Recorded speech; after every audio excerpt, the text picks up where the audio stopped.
আচ্ছা, তোমাদের ডায়াগনোসিস কি? Radiological right side consolidation or upper mass আর ম্যাসলেশন। আচ্ছা, ফাইব্রোসিস। আচ্ছা, তাহলে এই কলাপস বলছো একজন, তাই না? আচ্ছা, তাহলে মাসলেশন, কনসলিডেশন, কলাপস। চেস্ট এক্সরেতে মানে ভলিউম লসের কিছু ফিচার আছে। আমরা তো কমনলি জানি যে যখনই কোনো ফাইব্রোসিস বা কলাপস হবে, ফাইব্রোসিস কলাপস মানেই তো লস অফ ভলিউম, তাই না? Volume loss. সেক্ষেত্রে টাকিয়া শিফট হবে, হার্ট শিফট হবে সেম সাইডে, যেদিকে ভলিউম লস, হ্যাঁ সেম সাইডে, মানে স্লিপ অফ টাং হয়ে গেছে আবার তো সেম সাইডে। তো এর বাইরেও কিন্তু ভলিউম লসের কিছু ফিচার আছে। মনে করো যে ট্রাকিয়া শিফটেড না, কিন্তু আমি বলতে চাচ্ছি যে এখানে একটু ভলিউম লস আছে। ভলিউম লস মানে কি, যে এখানে অ্যালভিওলাইগুলিতে এয়ার নেই, অ্যালভিওলাইগুলি চুপসে গেছে। চুপসে যাওয়াই তো, যখন চুপসে যায় তখন ওই বাতাসের জায়গাটা কি করবে, আশেপাশের স্ট্রাকচার এসে দখল করবে বা ওইদিকে শিফট হয়ে যাবে, শূন্যস্থান পূরণ করবে। এইখানে কি ভলিউম লসের কোনো ফিচার আছে এই এক্সরেতে? না, ভলিউম লসের কয়েকটি স্ট্রাকচার মানে হলো, তোমাদের তো একদম মাত্র শুরু, সেজন্য বলতেছি যে একদম শুরুর মতো করে বলি যে টাকিয়া shifted, heart shifted, diaphragm elevated মনে করো। এখন যদি ভলিউম লস হয়, এলিভেশন অফ ডায়াফ্রাম কি একটা ভলিউম লসের ফিচার না? ফিচার। আরেকটা পয়েন্ট মনে রাখবা যে হরিজন্টাল ফিচার। হরিজন্টাল ফিচার কি এত উপরে থাকে, এরকম অবলিক থাকে? হরিজন্টাল ফিচার কিন্তু উপরে উঠে গেছে। হরিজন্টাল ফিচার থাকার কথা ছিল এরকম, হ্যাঁ এটা উঠে গেছে উপরে, তার মানে এইখানেও তোমার ভলিউম লস আছে। তো ভলিউম লস কিছু থাকবে, আইদার ফাইব্রোসিস অথবা কলাপস।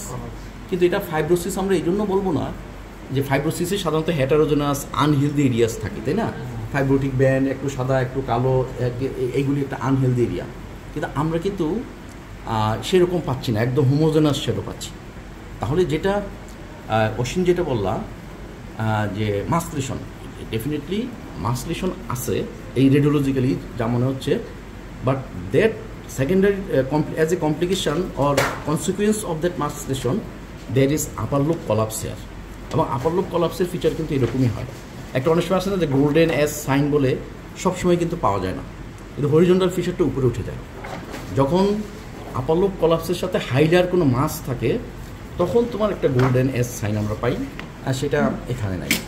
তাহলে as there is a feature of volume loss manifested by elevation of horizontal fissure, so there should be collapse here, যেটা রাইট আপার লোব কলাপস, এবং most probably secondary to, সেটা মাসলেশন হতে পারে, অ্যান্ড্রোবঙ্কিয়াল আদার lesion হতে পারে, ওটা ডিপেন্ড করবে কোন হিস্ট্রির উপর।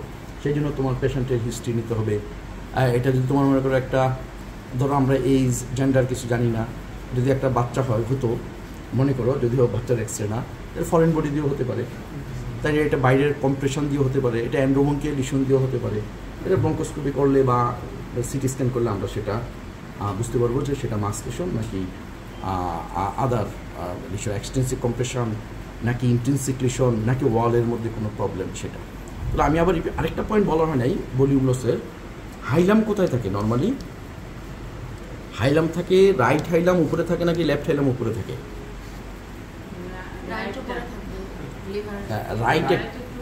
রাইট একটু, এটা কিন্তু লিভারের উল্টা, রাইট একটু নিচে থাকে, লেফট একটু উপরে থাকে। যদি কখনো দেখো যে হাইলামটা উপরে উঠে গেছে, হাইলামটা নিচে নেমে গেছে, হাইলাম উপরে, সেটাও কিন্তু লস অফ ভলিউমের ফিচার। মনে করি এখানে লেফট লোয়ার লোব কলাপস, তোমার দেখবা যে হাইলামটা নিচে নামতে পারে, কিন্তু সেটা খুব মাইনিউট এবং সেটা সাবজেক্টিভ। হ্যাঁ, তোমার অনুমানে একটু এদিক সেদিক হতে পারে, কিন্তু হরিজন্টাল ফিচার উপরে উঠে গেছে, ডায়াফ্রাম উপরে উঠে গেছে, টাকিয়া শিফট হয়ে গেছে, হার্ট শিফট হয়ে গেছে, এগুলি তো তোমার ভুল হবে না, এবং সেগুলি প্রত্যেকটা পয়েন্টই কিন্তু তোমাকে মনে রাখতে হবে।